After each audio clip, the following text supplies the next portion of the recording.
10th in a very long series of seminars put on by the first-year program out of chemistry. There's an interesting thing in life to find out that art and science always seem to merge with each other. As I got further and further into science, I found there was more and more art in being able to do a synthesis or being able to make an instrument run.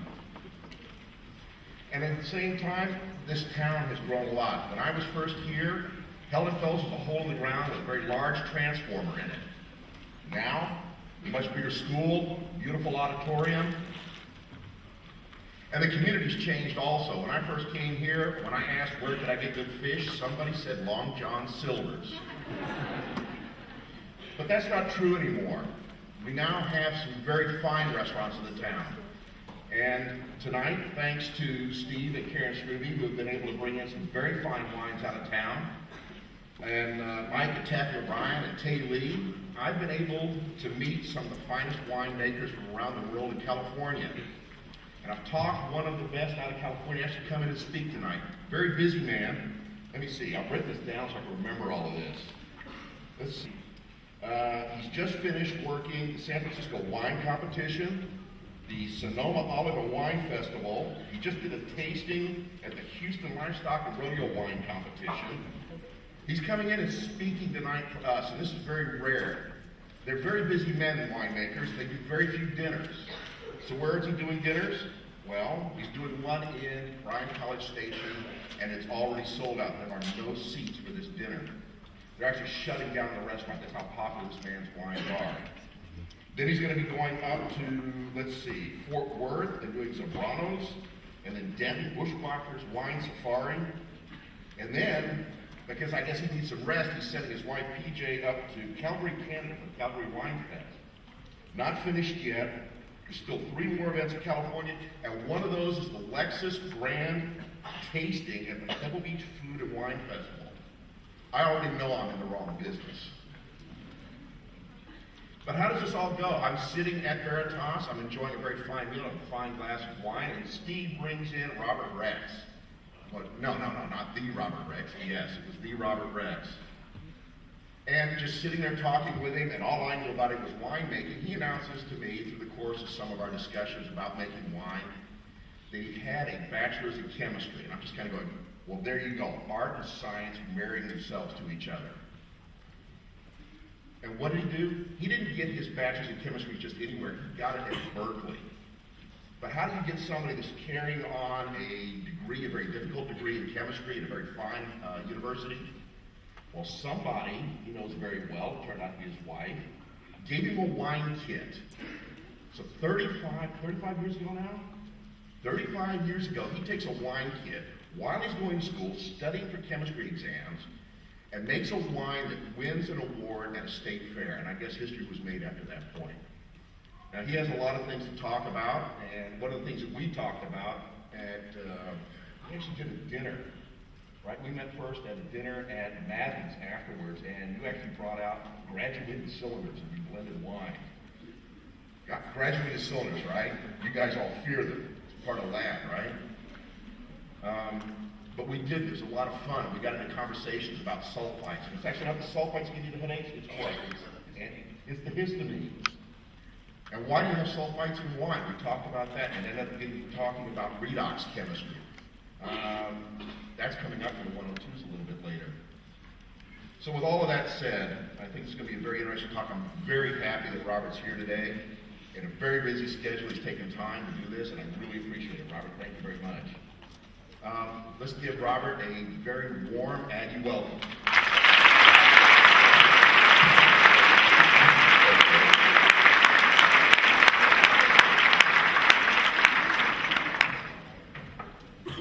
Thank you very much. It's a pleasure to be here. I think it's the largest group I've ever spoken to, so I'm a little nervous, so forgive me for that. I do a fair amount of teaching in my business. You want to give back to the community that's given so readily to you over the years, and I do that by teaching winemaking. Many of my students now have their own wineries, and we take in interns every year. Some of them in their last couple of years of college Some of them wanted to make career changes later on in life. So if you ever want to get a little experience working in a winery, buy yourself a pair of rubber boots and send me an email around July and hire on as one of our interns.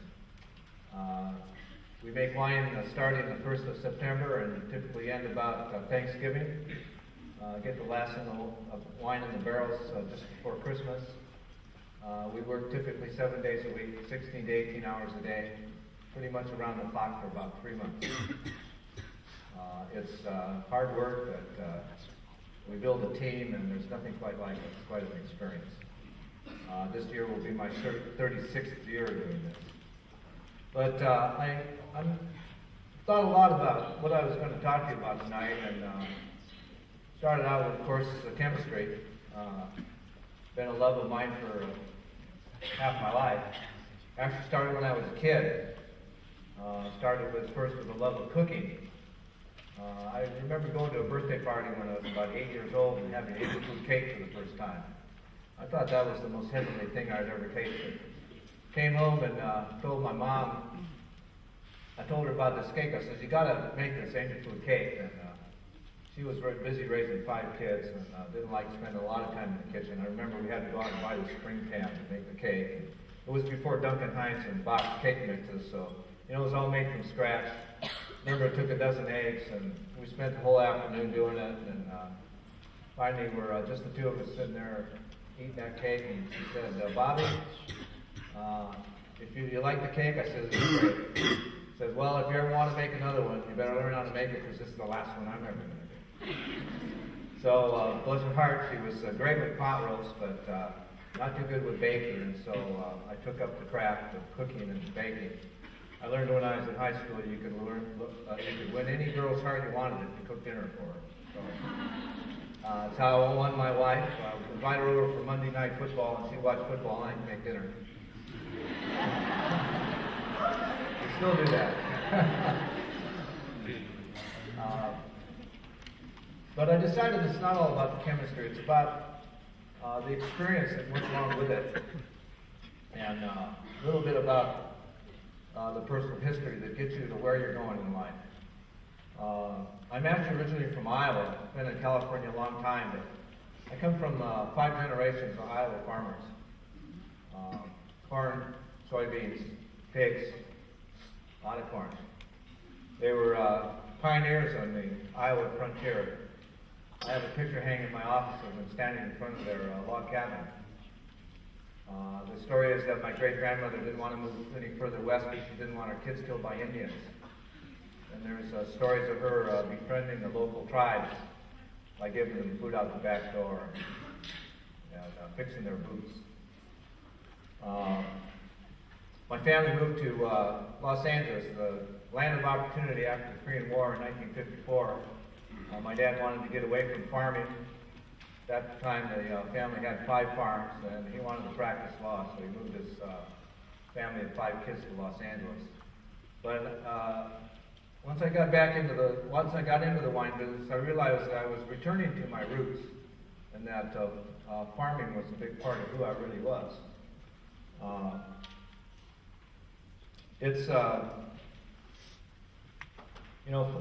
When my family first started farming in the 18th century, it was an adversarial relationship with nature. It was farm to survive, to control and to conquer nature, to make it work for you. In the 19th century, we started using chemistry for the first time in farming, and learned how to control what we were doing to the land and how to nurture the land through chemistry and through biology. Quite a big change. We're able to feed more people, and we didn't have to move off the land every few years as we depleted the soils. Much of the farming in that century was experimental, based on superstition, and then experience of watching the crops grow. Moving into the next century, we really start relying on chemistry to grow more food, make the land work for us better. When I was a kid, the slogan was modern living through modern chemistry, better living through modern chemistry. I grew up with that motto. That's what we learned when we went to high school chemistry. That was the salvation for mankind. So here we are in the new century, and we realized that was not the place to go, that we've done a lot of damage to the environment. Now we're trying to learn how to repair it and to give up trying to conquer nature and become a friend of it. And no industry is more in the forefront of that than viticulture. There's been a great change from chemical farming to actually a return to a lot of the methods of the 19th century, where we plant by the phases of the moon and pay attention to the balance of nature. When I started growing grapes, it was all about what kind of pesticide worked the best to kill the most bugs. And I learned gradually through my own gardening that that was definitely the wrong technique, that what we really needed was a balance in nature. And so now we've come full circle. We've given up the pesticides. We've gone to organics and now biodynamics to first repair the damage that we've caused to nature, to the environment, to husband it with greater care, to conserve it. And the rewards we are just beginning to see now in the vineyards. And that is that the grapevines are happier, the environment's happier, and you know what? It's making better wine. Happy grapes make happy wine. It's a California tradition. Happy cows make happy cheese. We've moved our own vineyards. We grow only a few acres of Sauvignon Blanc and Syrah. We've moved them from organics now to biodynamics. Biodynamics is a step beyond organic farming. It takes organic farming as the base, and then puts on top of that a effort to balance the ecosystem on a very localized basis. So the idea of biodynamics is to take an ecosystem and not bring anything from the outside and get everything to balance within that small ecosystem. So that develops its own identity. And that's what a lot of about the source of the grapes going into the wine is part of the identifier in that wine. We call it terroir, a French word loosely translated to mean a sense of place. It's the soil, it's the slope of the hill, it's the altitude, it's the direction of the sunlight, it's the amount of rainfall, it's the course of the wind. All the natural forces add up together, terroir. And we find as we localize the effort within a very small ecosystem, like we have at Deerfield, that it has a better expression of those elements. We've got a very interesting piece of land there. We have 60 acres that we've been where we've been building this winery. It's probably the last grand winery to be built in the Sonoma Valley. We've been at it for about 5 years now. Probably got another 5 years to go. And it's about 60 acres. About 15 to 18 acres of it is forested mountainside. Connected to the forest is about 14, 15 acres of wetlands. Very unusual. It's one of the few places in the United States where you have a forest that's actually connected to a wetlands. Usually wetlands are separated by some sort of savanna, some sort of mid-ground. So here's an environment where we've got transition for wildlife directed from the forest to the wetlands. The wetlands have been grazed for 40 years by cattle, very damaging to any environment. Not only the cattle themselves trampling everything, but the cattle feed they brings in all this non-native plants from everywhere. So it's been pretty much destroyed. It was in the tribal days, Indian tribal days of the last century, and centuries before that, it was a very popular hunting ground. We've got arrowhead collections. I've got a spearhead about 5 inches long that we found on the property. So it's been a vital ecosystem for generations, for eons. and then destroyed in the last 30, 40 years. So we're in the process of restoring the wetlands, husbanding the forest, and we're about the 5th year of that project. And that's left us about 7 acres out of the 60 that we can plant. So we planted these vineyards around the wetlands at the foot of the forest. Call it our demonstration vineyard, to show that you can farm in the vicinity of a very sensitive ecosystem.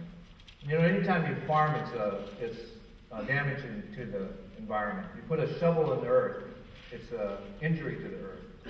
So the effort is always should be, how can you do this injuring the earth, injuring the environment as little as possible?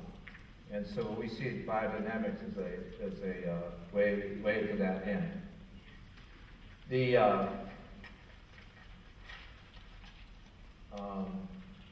Besides our own vineyards, we draw from about 18 other vineyards scattered around Sonoma County. Most people think that the wineries grow all their own grapes. In some parts of the world this is true, but never completely 100%. All wineries tend to pull from other sources. About 75% of the grapes grown in Northern California are grown by people that don't make wine. So you've got the grape farmer on one hand and the winemaker on another hand, on the other hand.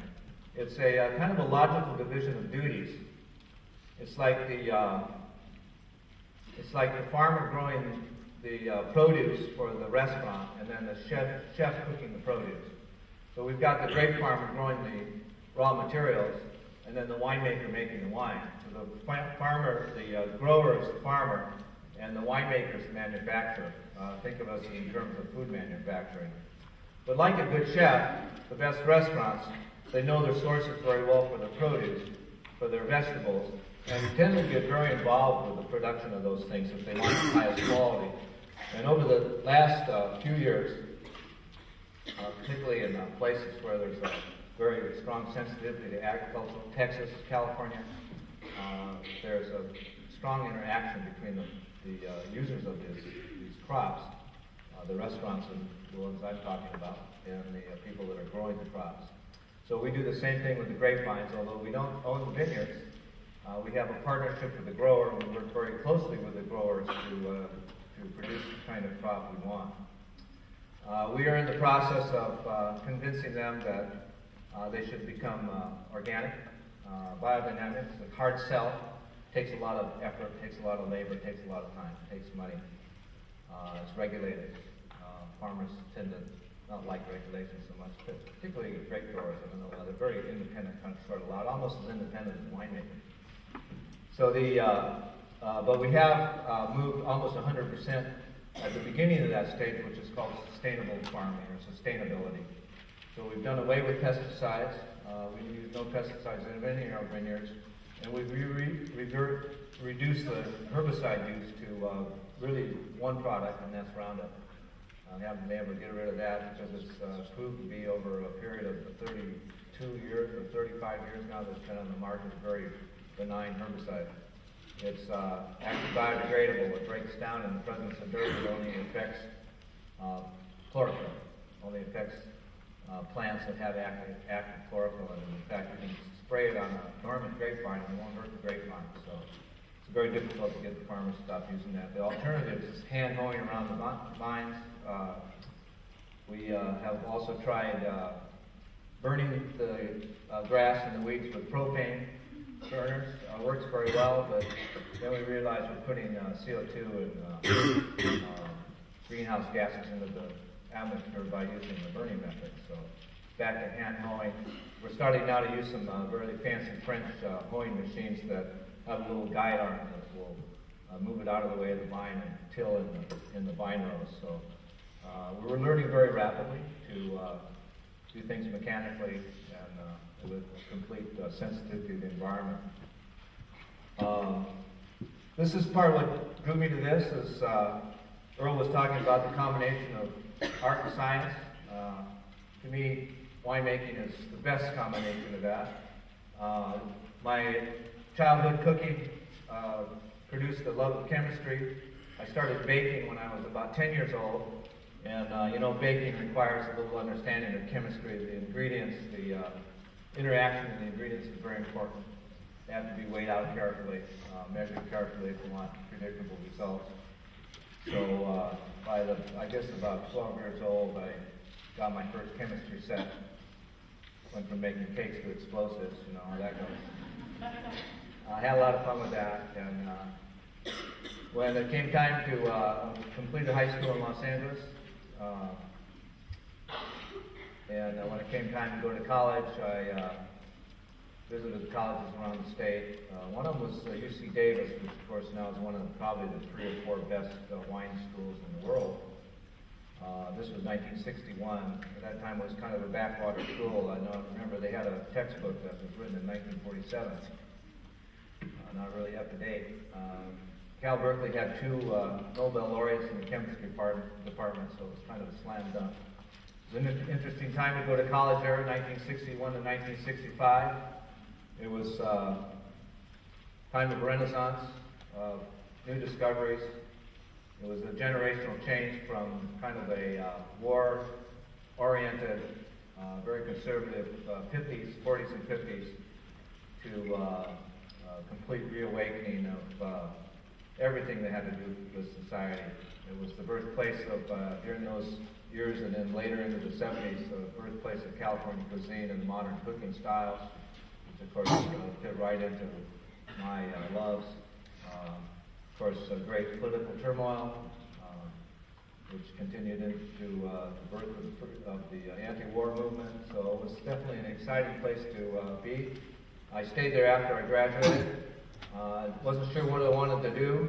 I actually started as a pre-med major. That's what most chemists were doing in those days.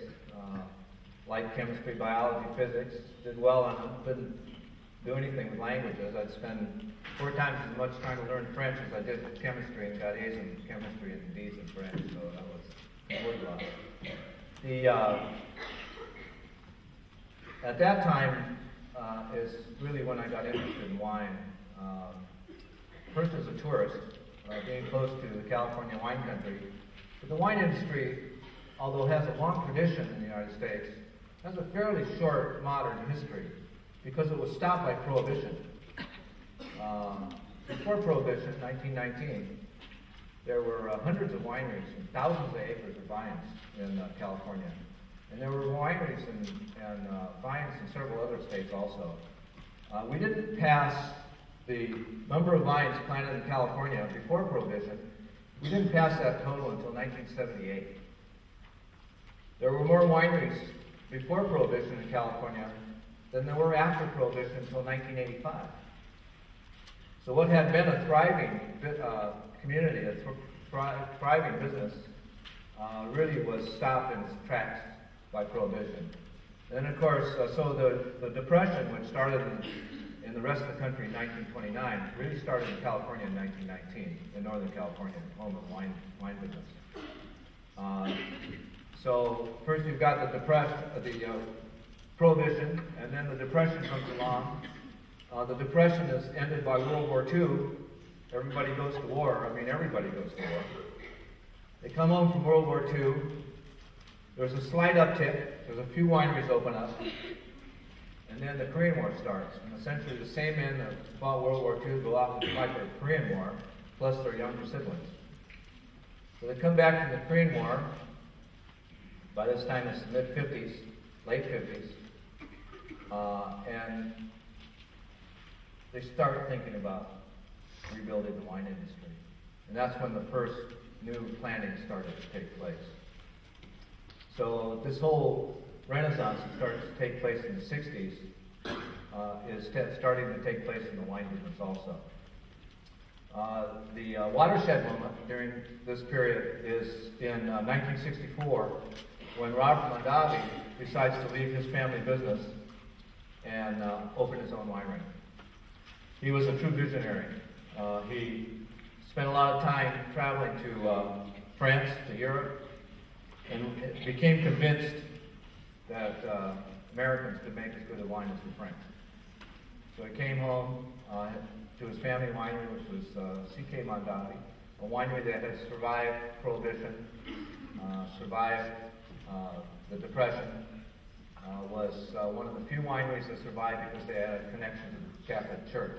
And there was a special law, special dispensation that if you got a license from the church, you could make sacramental wine. And the 6 or 7 wineries that survived during these dark years were connected to the church. So CK Mondavi was one of those. Robert came back and told his dad, says, we need to make high quality wine. This is how we're going to do it. And his dad didn't believe him. He said, there's no future in that. The future is in $5 jug wine.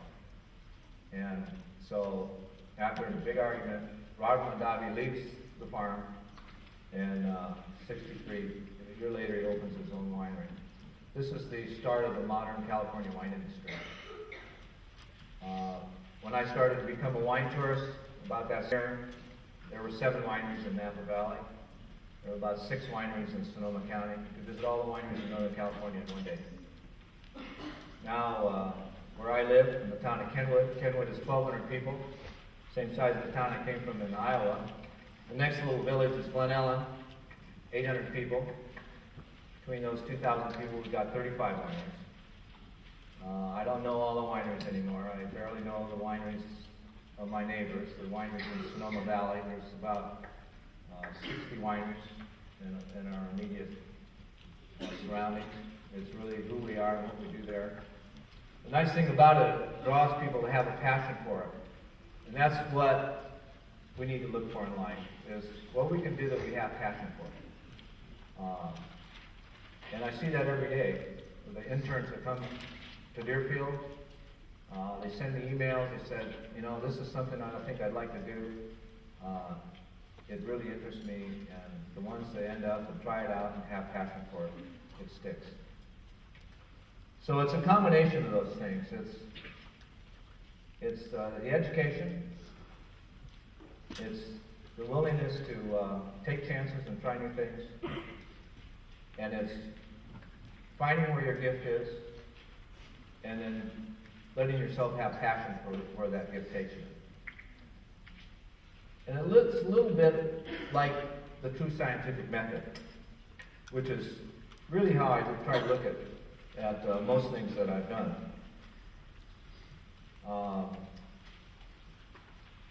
The scientific method, it works in almost everything. So you can study chemistry, biology, physics, and you may not become a chemist or a biologist or a physicist. I didn't. But you can use what you learn here and how you learn, which is probably more important than what you learn, is learning how to learn, how to gain information. And then use that to find where your talent is and what you have passion for.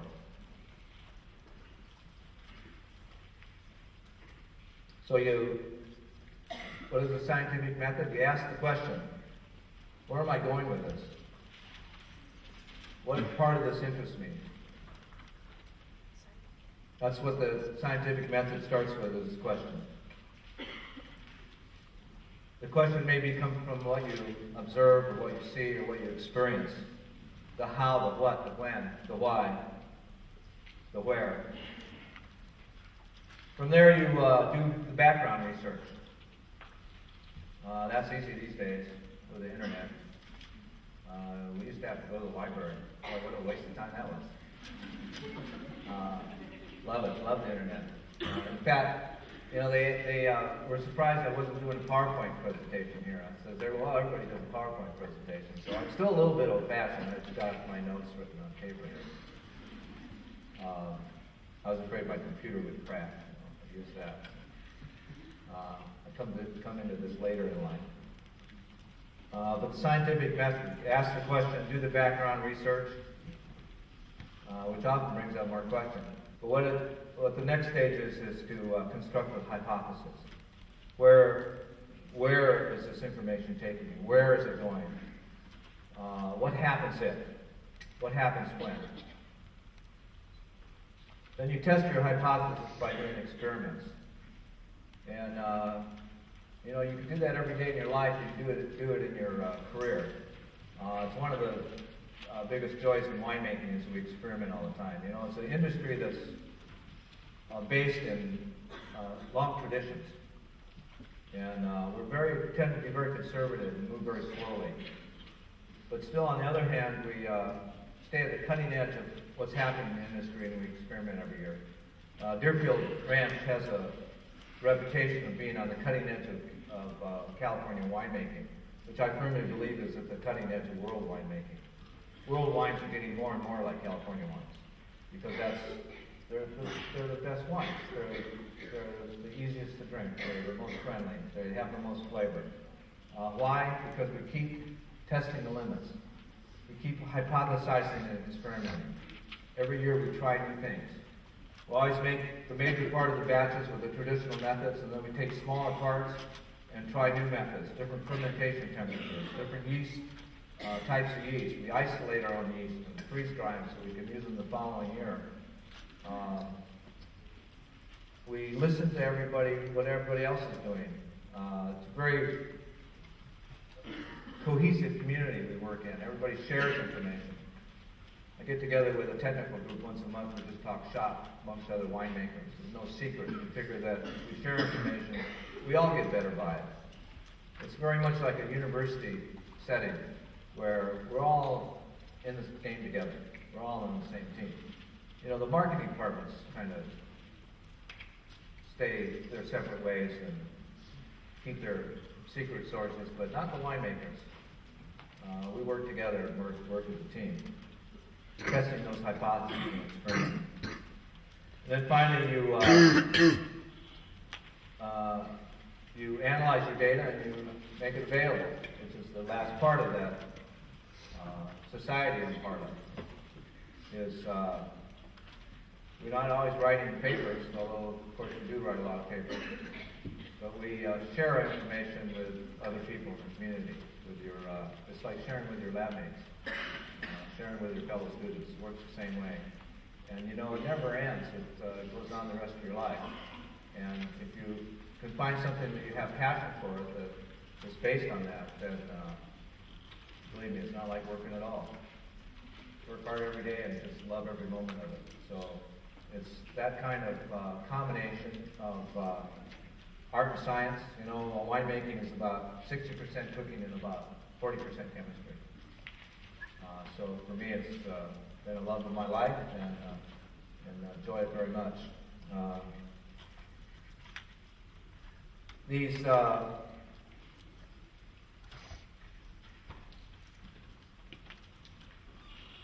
I had some inspirations and mentors along the way. Some of them were scientists, a lot of them were. I remember George, the pharmacist, used to come in my store. I was actually in the tobacco business before I got in the wine business.